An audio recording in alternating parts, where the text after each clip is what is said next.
जय हिंद, नमस्कार। स्वागत है आपका रोशनी पब्लिकेशन के यूट्यूब चैनल पे। आज की इस सेशन में हम करने जा रहे हैं आपके पद्य सेक्शन से जो है, इससे पहले हम लोग क्वेश्चन आंसर की श्रृंखला को आगे बढ़ा रहे थे।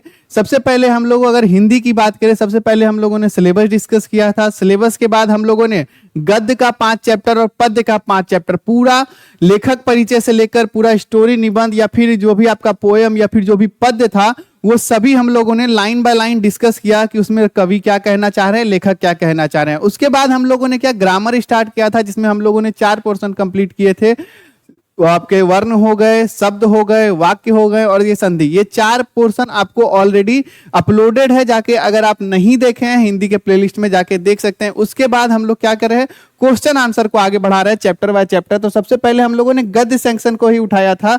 गद्य सेक्शन से हम लोग क्या किए थे, गद्य सेक्शन से हम लोग 2 चैप्टर कंप्लीट कर चुके हैं। वो है आपका श्रम विभाजन एवं जाति प्रथा और दूसरा विष के दांत। जो बच्चे ये सभी वीडियो आपका हिंदी के लिए नहीं देखे हैं, एक बार हमारे प्लेलिस्ट में जाइएगा। प्लेलिस्ट में आपका हिंदी का प्लेलिस्ट बना होगा 2026 के लिए, वहां पे आप जाके उसे देख सकते हैं। इसके अलावा ना सिर्फ हिंदी के अलावा आपको मैथ का भी, साइंस का भी, सोशल साइंस का भी, संस्कृत का भी और इंग्लिश का भी, इन सभी सब्जेक्ट का एक complete topic wise, chapter wise आपको वीडियो हमारे प्लेलिस्ट पे देखने को मिलेगा, हमारे इस पूरे यूट्यूब चैनल पे देखने को मिलेगा। क्योंकि रोशनी पब्लिकेशन जो कि एक बेसिकली एक पब्लिकेशन है, विगत 17 सालों से जो पब्लिकेशन के क्षेत्र में धुआंधार बहुत ही क्वालिटी कंटेंट पब्लिश कर रही थी, वो अब YouTube चैनल के भी माध्यम से आपके सामने उपस्थित है। दोस्तों, अगर आप हमारे साथ पहले से जुड़े होंगे तो आपको पता होगा कि 2026 के Bihar board class 10th examination के लिए हमारे तरफ से बहुत सारी बुक्स आती हैं, चाहे वो कैप्टन गोधुली हो गई, कैप्टन दिगंत हो गया, दिगंत तो आपका 11th के लिए,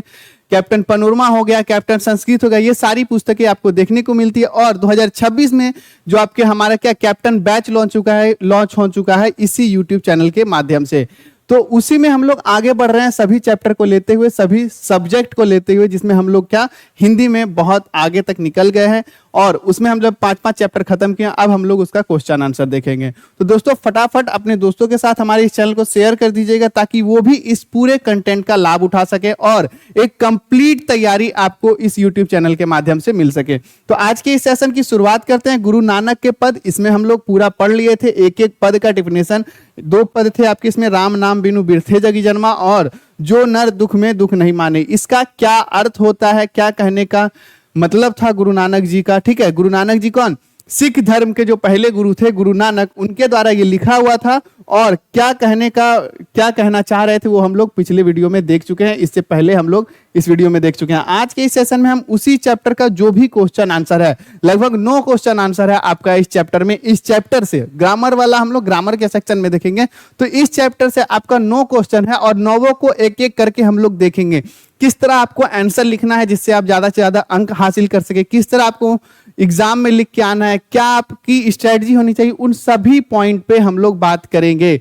तो आज के सेशन की शुरुआत करते हैं। हम लोग क्या करेंगे, एक एक करके सभी का आंसर देखेंगे और आप स्क्रीनशॉट भी ले सकते हैं। अगर आप कहेंगे तो इसका एक अलग सेपरेट टेलीग्राम चैनल पे बना के भी अपलोड किया जाएगा। तो चलिए, सबसे पहला क्वेश्चन पे हम लोग आते हैं, जो कि है राम नाम बिनु बिरथे जगी जन्मा। उसका जो क्वेश्चन है, पहला क्वेश्चन है हमारा, कवि किसके बिना जगत में जन्म को व्यर्थ मानते हैं। अभी मैं जी ये जो कह रहा था हमेशा कि राम नाम बिनु बिरथे जगी जन्मा, इसका हेडिंग ही है, क्या है, राम नाम बिनु बिरथे जगी जन्मा। और पहला क्वेश्चन ही है आपका, क्या है, पहला क्वेश्चन ही है आपका कि कवि किसके बिना, कवि यानी कौन, गुरु नानक, कवि किसके बिना जगत में या जन्म व्यर्थ मानते हैं। इस जगत में जन्म लेना कवि किसके बिना व्यर्थ मानते हैं। अगर हम यहाँ जन्म लिए हैं तो राम नाम हमें हमेशा जप करना चाहिए। कवि राम नाम के जप के बिना इस जगत में जन्म व्यर्थ मानते हैं। और क्या, कवि के कहने का तात्पर्य यह है कि मानव शरीर धारण करने पर भी जो मनुष्य, यानी अगर हम मानव योनि में जन्म हुए हैं, 84 लाख योनियां होती हैं जो, अगर हमें मानव योनि मिली है और हमें यह लोक मिला है, तो इसी लोक को प्राप्त करके देवता भी क्या करते हैं, मोक्ष को प्राप्त करते हैं। इसी में कहते हैं कवि राम नाम के जप के बिना इस जगत में जन्म को व्यर्थ मानते हैं। कवि के कहने का तात्पर्य है, क्या है, कि मानव शरीर धारण करने पर भी जो मनुष्य सच्चे हृदय से राम नाम का जप नहीं करता, परमात्मा के नाम का जप नहीं करता और सांसारिक विषय वासनाओं में फंसा रहता है, उसका मनुष्य योनि में जन्म लेना व्यर्थ है। यानी अगर हमें मनुष्य योनि में जन्म मिला है तो हमें भगवान को हमेशा ध्यान लगाना चाहिए, हमें हमेशा भगवान को याद करते रहना चाहिए, तभी हमारा यह जो मनुष्य योनि है वह सफल होगा। हमें क्या है, सांसारिक मोह माया विषय वासना में नहीं फंसना चाहिए। तो यही कहते हैं कवि किसके बिना जगत में जन्म व्यर्थ मानते हैं, कवि राम नाम के बिना जगत में जन्म को व्यर्थ मानते हैं। तो आपका पहला आई होप पूरा कंप्लीट हो गया। ज्यादा कुछ नहीं है इसमें, जब पढ़िएगा आप, अगर एक्सप्लेनेशन समझे होंगे तो आपको ये सारा क्वेश्चन कुछ नहीं लगेगा। ठीक है, तो आगे हम लोग दूसरे क्वेश्चन पे चलेंगे। वाणी कब विष के समान हो जाती है? बिकु खावे बिकु बोले, दूसरा लाइन से हमारा क्वेश्चन है। क्या है कि वाणी कब विष के समान हो जाती है? वाणी तब विष के समान हो जाती है जब हम राम नाम को लेना भूल जाते हैं, जब हम राम नाम को भूलकर कर्मकांड, ग्रंथ ज्ञान और अहंकार से भ्रमित हो जाते हैं। देखिए, कर्मकांड और ग्रंथ ज्ञान को उन्होंने बुरा नहीं कहा है, लेकिन कर्मकांड और ग्रंथ ज्ञान हम लोग बहुत ज्यादा ज्ञान अर्जन कर रहे हैं, बहुत ज्यादा ग्रंथ पढ़ रहे हैं, बहुत ज्यादा पूजा पाठ कर रहे हैं, लेकिन वो सब कर रहे हैं हम सिर्फ वो क्या, पाखंड दिखाने के लिए, अपना सिर्फ लोगों को दिखाने के लिए। लेकिन वहीं हम लोग राम नाम को भूल जाके सिर्फ वो लोगों को दिखाने के लिए पूजा पाठ कर रहे हैं, तो उसे क्या कहते हैं, कवि व्यर्थ मानते हैं। कवि कहते हैं आपको ये सब करने की ज्यादा आवश्यकता नहीं है, अब आप कीजिए, लेकिन राम नाम को भूलकर कर्मकांड और ज्ञान ग्रंथ और अहंकार से भ्रमित हो जाते हैं, तब वाणी विष के समान हो जाती है। क्या हो जाती है? तब वाणी विष के समान हो जाती है। तो कवि राम नाम को भूलकर कर्मकांड और ग्रंथ ज्ञान के अहंकार में भ्रमित होकर हो जाते हैं, तब हमारी वाणी विष के समान हो जाती है। आप ये पूरा पढ़ लीजिएगा, जब हम राम नाम को भूलकर कर्मकांड और ग्रंथ ज्ञान के अहंकार से में भ्रमित हो जाते हैं, तब हमारी वाणी क्या हो जाती है, विष के समान हो जाती है। ठीक है, जब हम राम नाम को भूल जाते हैं तब हमारी वाणी विष के समान हो जाती है। ये आपका दूसरा क्वेश्चन था। तीसरा नंबर पे चले जाते हैं। नाम कीर्तन के आगे कवि किन किन कर्मों की व्यर्थता सिद्ध करता है? यदि हम नाम जप करते हैं, यदि हम नाम जप करते हैं, भगवान को हमेशा याद करते हैं, परमात्मा को हमेशा याद करते हैं, तो कभी किन किन कार्यों को व्यर्थ मानता है? अगर आप ये कर रहे हैं, अगर आप कोई और कार्य कर रहे हैं और आप नाम जाप नहीं कर रहे हैं, तो वो क्या, जो भी आप कार्य कर रहे हैं वो व्यर्थ है। किन किन कार्यों को व्यर्थ मानता है, आगे हम लोग जानेंगे किन किन कार्यों को। नाम कीर्तन के आगे कवि पुस्तकों का अध्ययन, पुस्तक पाठ व्याकरण बखाने संध्याकरण निकाल करे, यानी पुस्तकों का अध्ययन, यानी बहुत बहुत बड़े बड़े ग्रंथों का अध्ययन करना, संध्या गायत्री कर्म करना, यानी सुबह शाम पूजा करना, व्याकरण का मनन, यानी खूब आपका विद्या अर्जन करना, दंड कमंडल ग्रहण करना, यानी साधु का वेशभूषा धारण कर लेना, धोती पहनना, जनेऊ धारण करना, जटा धरना, यानी आप भले कुछ भी बाबा बन जाइए, पूजा पाठ कीजिए, कुछ भी कीजिए, तीर्थ चाहे आप कीजिए, पूरा तीर्थ आप घूम लीजिए, भस्म लेपना, पगड़ी धारण करना और वस्त्र कर त्याग कर जाना, दिगंबर बनना, जैसे सभी कर्मों को व्यर्थ सिद्ध मानते हैं। यानी अभी के समय में लोग क्या करते हैं, पूजा पाठ करते हैं, या फिर क्या करते हैं, आपका पूजा पाठ कर रहे हैं, पूजा पाठ करते करते आपका क्या, कोई लोग साधु बन जाते हैं, कोई अलग अलग, कोई दिगंबर बन जाते हैं, कोई वस्त्र का त्याग करते हैं, कोई खाना पीना छोड़ देते हैं।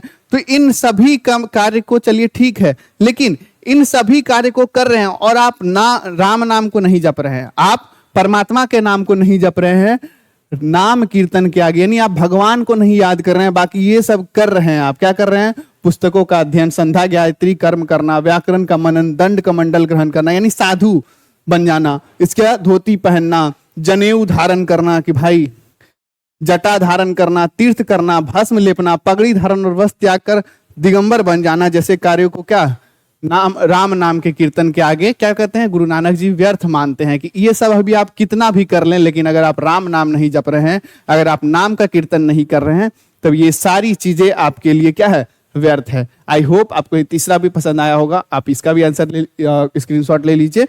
आगे हम लोग बढ़ेंगे चौथा क्वेश्चन पे। प्रथम पद के आधार पर बताएं, प्रथम पद क्या है?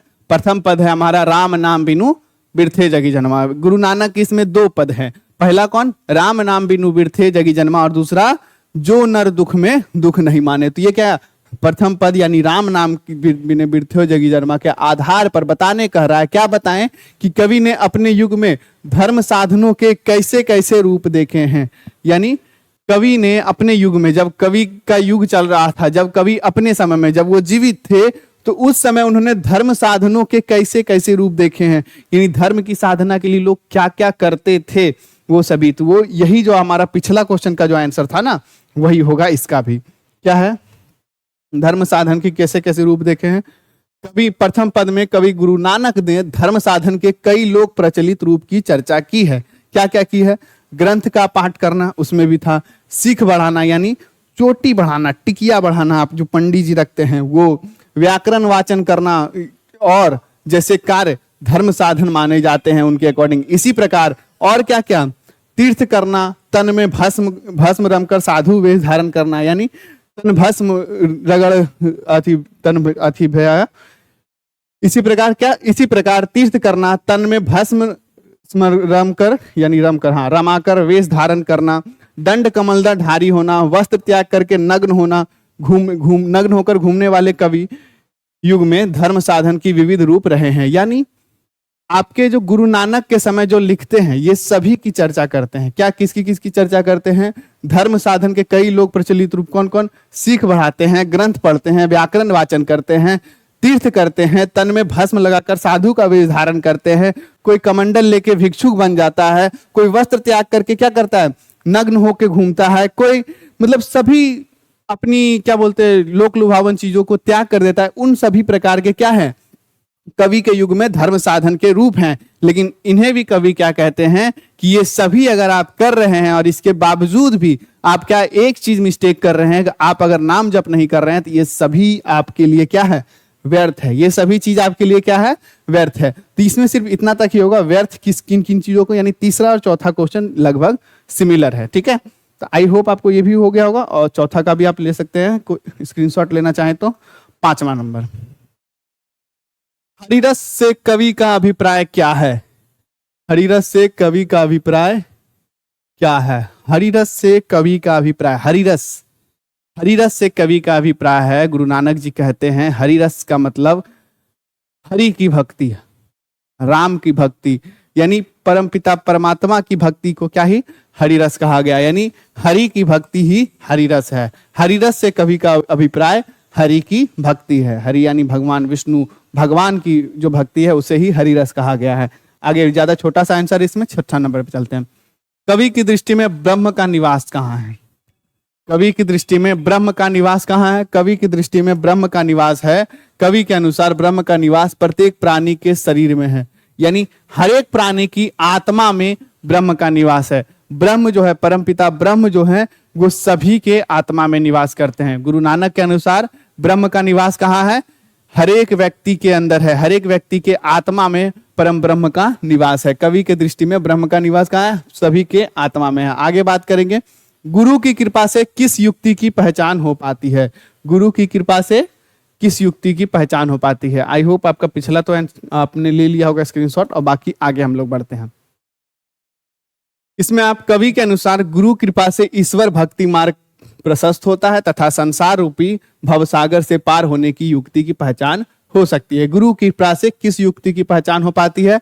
तो संसार रूपी भवसागर से पार होने की युक्ति पहचान हो पाती। यानी हमारा ये जो संसार है, जो मोह माया में फंसा हुआ है, भोग विलासिता में फंसा हुआ है, इससे कैसे पार लगाया जाए, इन सभी भोग विलासिताओं से दूर रहकर हम कैसे आगे बढ़ सकते हैं, इस प्रकार की युक्ति की पहचान हो सकती है। गुरु कृपा से यानी भगवान की कृपा से ईश्वर भक्ति का मार्ग प्रशस्त होता है, यानी ईश्वर की भक्ति का मार्ग प्रशस्त होता है तथा संसार रूपी भवसागर से पार होने की युक्ति की पहचान हो सकती है। आई होप आपको ये 7वां भी पसंद आया होगा, और इसका भी ले सकते हैं आप स्क्रीनशॉट।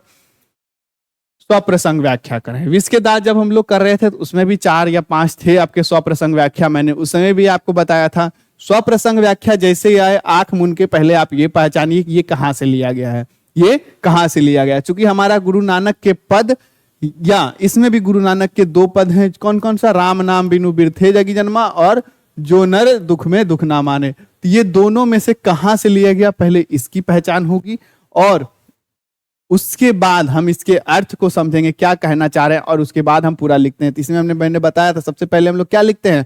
प्रस्तुत पंक्तियां हमारे पाठ्य पुस्तक गोधुली भाग 2 के पद्य खंड के शीर्षक किससे ली गई है? जो ये आपका क्या है? राम नाम बिनु बिरथे जगी जन्मा से ली गई है, जिसके लेखक गुरु नानक जी हैं। इस तरह से पहले आपको ये हेडिंग बनाना पड़ेगा, या फिर अगर आप शॉर्ट में लेना चाहें तो शॉर्ट में आपको यहाँ पे है।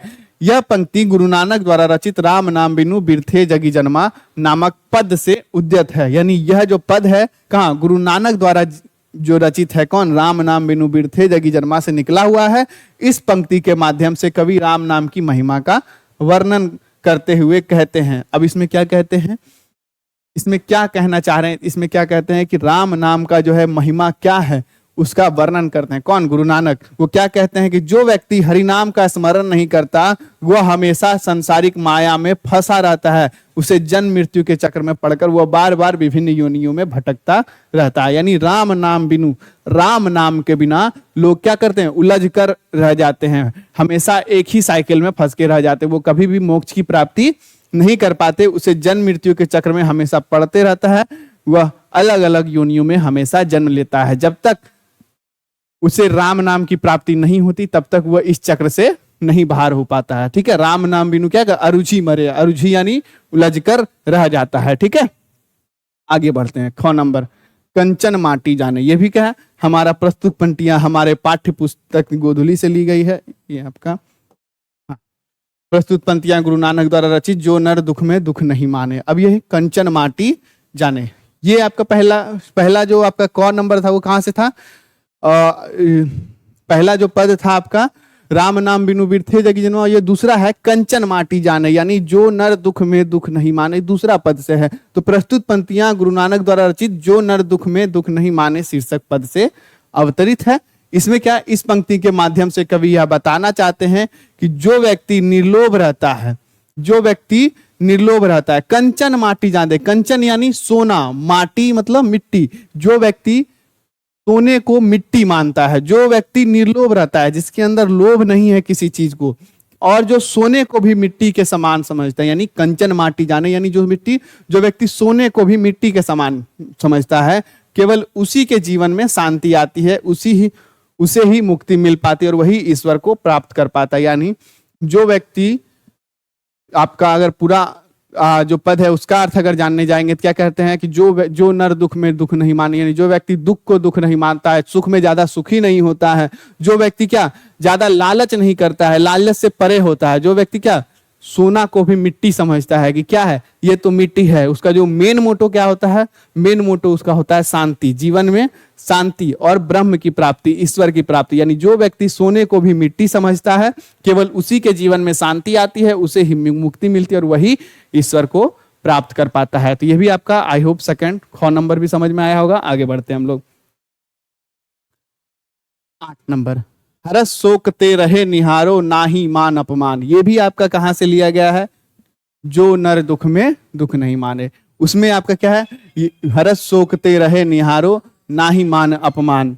यानी इसमें एक बात किया गया है, यह भी गुरु नानक द्वारा रचित जो नर दुख में दुख नहीं माने नामक पद से अवतरित इस अंश में कवि ने यह बताया है। क्या बताया है, यह बताया है कि जो व्यक्ति मान अपमान और हर्ष शोक यानी हर्ष शोक से रहे निहारो, क्या बताते हैं कि जो व्यक्ति सुख एवं दुख से परे रहते हैं और जिस पर मान और अपमान का कोई फर्क नहीं पड़ता है, उसी के हृदय में ईश्वर निवास करते हैं। हर्ष शोक से ते रहे निहारो, यानी हर्ष यानी हर्ष यानी खुशी और गम दोनों से परे होता है, न ज्यादा खुशी में ज्यादा खुश, न ज्यादा दुख में ज्यादा दुखी, वो इस सभी से परे रहता है और जिसे मान अपमान की कोई चिंता नहीं होती। कोई अगर उसके बारे में कुछ बुरा बोल दे तो उसे ज्यादा बुरा नहीं लगता है, क्योंकि वो जानता है कि हम क्या हैं। जो व्यक्ति मान अपमान और हर्ष शोक से परे रहता है, उसी के हृदय में सच्चे ईश्वर निवास करते हैं। चलिए अगला देखते हैं हम लोग का 8 का घोल, नानक लीन भयो गोविंद सो जो पानी संग पानी। अब ये भी कहां से लिया गया, ये भी हमारा प्रथम पद से है। कहां से है, ये भी हमारा प्रथम पद से है। इसमें भी आप लिखिएगा कि प्रस्तुत पंक्तियां हमारे पाठ्य पुस्तक गोधुली भाग 2 के शीर्षक जो नर दुख में नहीं मानिए राम नाम बिनु बिरथे जगी जन्मा से लिया गया है, जिसके लेखक गुरु नानक हैं। इस पंक्ति में, यानी ये आपका ऊपर वाला शायद हट गया है, इस पंक्ति में कवि नानक ने कहा है, क्या कहा है कि मैं भगवान की ऐसी भक्ति में लीन होना चाहता हूं, यानी मैं भगवान की ऐसी भक्ति में लीन होना चाहता हूं। गुरु नानक जी अपने बारे में कहते हैं कि जैसी नदी का पानी समुद्र के पानी में मिलकर एकाकर हो जाता है, जिस प्रकार पानी पानी से मिलकर एक हो जाता है, इसलिए सच्ची ईश्वर की भक्ति, हरि के नाम कीर्तन में लीन होना ही तथा भक्ति में तल्लीन, ऐसे ही जैसे नदी का जल समुद्र के जल से जाकर मिल जाता है, समुद्र का जल जैसा ही हो जाता है। यानी नानक कहते हैं कि मैं ऐसी भक्ति में लीन होना चाहता हूं जैसे पानी के संग पानी मिलता है, यानी नदी का जल जैसे समुद्र में जाके एक ही हो जाता है, उसी प्रकार मैं भी अपने आप को परमात्मा में क्या लीन करना चाहता हूं। तो ये आपका क्या हो गया, आई होप ये आपका आखिरी होगा। हाँ, अब आता है हमारा 9वां और आखिरी क्वेश्चन। ठीक है, इसमें क्या है, आधुनिक जीवन में उपासना के प्रचलित रूप को देखते हुए नानक के पदों की क्या प्रासंगिकता है। तो नानक के पद क्या कहते हैं कि नानक के पद कहते हैं आधुनिक जीवन में क्या है, आधुनिक जीवन में भी वैसे ही चल रहा है कि लोग क्या पूजा पाठ आडंबर दिखावा पे ज्यादा रह रहे हैं, लोग अंतरात्मा से ईश्वर से नहीं कनेक्ट हो पा रहे हैं, लोग क्या कर रहे हैं स्पिरिचुअलिटी लेवल से क्या कर रहे हैं, कनेक्ट नहीं हो पा रहे। वही हम देखेंगे कि आधुनिक जीवन में उपासना का वही पद्धति प्रचलित है जो गुरु नानक के समय में प्रचलित थी। गुरु नानक भी अपने समय में क्या लिखते हैं, लोग क्या करते हैं, सीख बढ़ाते थे, उसके अलावा क्या करते थे, पूजा पाठ आडंबर करते थे, वस्त्र त्याग करते थे, साधु वेशभूषा त्याग करते थे, और उसमें क्या पाखंडी लोग ज्यादा होते थे। क्या, क्योंकि आप ये सब कीजिए, ये सब ठीक है, लेकिन इन सभी के अलावा आपके अंदर राम नाम का जप होना चाहिए, राम नाम का जप होना चाहिए, आप परमात्मा से हमेशा तल्लीन होने चाहिए।